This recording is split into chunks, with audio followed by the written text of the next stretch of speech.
I was helping a friend who's been juggling home recordings on a laptop and a tiny USB mic, and he asked, "Do I really need to spend a few $100 on a rack mount interface? Or can I just stick with my cheap combo?" He was nervous about blowing his budget on something that might sit idle in a closet, and I could feel the hesitation because I've been there myself, buying gear that sounds great on paper but never quite fits into the daily workflow. Link is in the description if you want to check the product details on Amazon. So let's walk through the Universal Audio Volt 876, see where it actually shines, and decide whether it's the right step up for a growing home studio or a case of paying for features you'll never touch. First off, the Volt 876 isn't a tiny desktop box. It's a 1U rack mount unit, which means you need at least a little rack space or a sturdy shelf.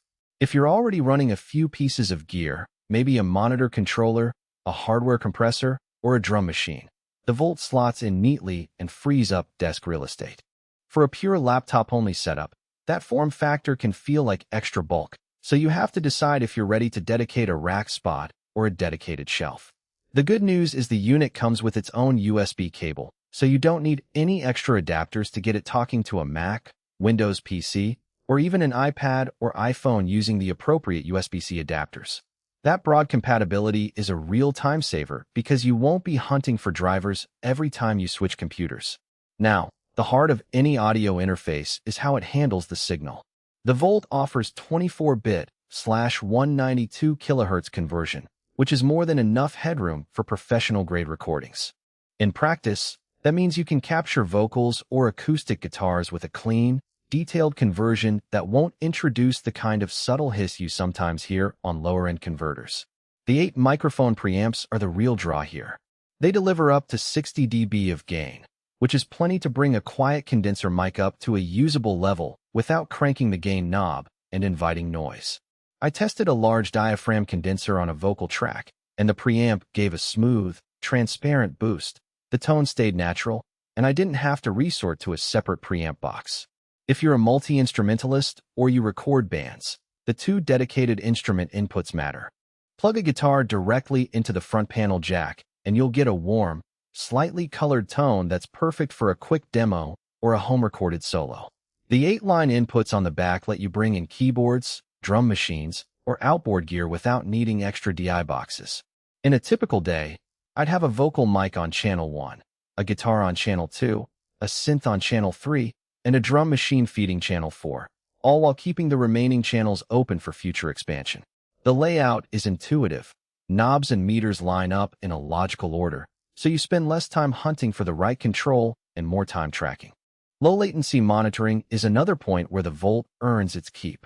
The Onboard DSP handles monitoring with practically no perceptible delay, which is essential when you're recording a vocal performance and need to hear yourself instantly. I ran the interface through a pair of powered monitors and a set of headphones, and there was no audible lag, even when the DAW was set to a 128 sample buffer for low CPU load.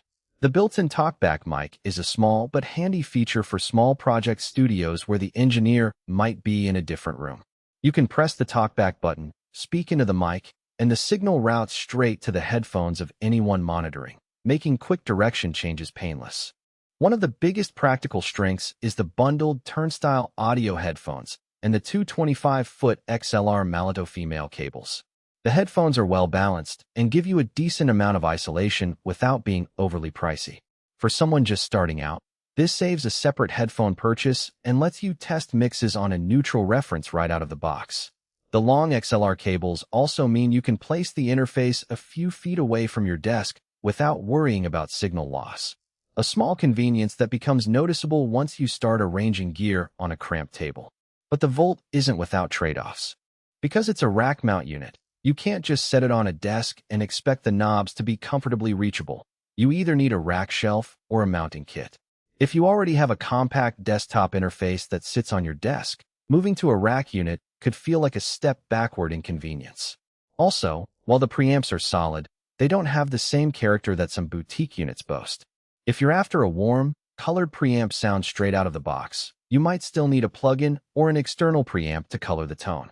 The interface also lacks dedicated A.DOT or S/PDIF digital inputs, so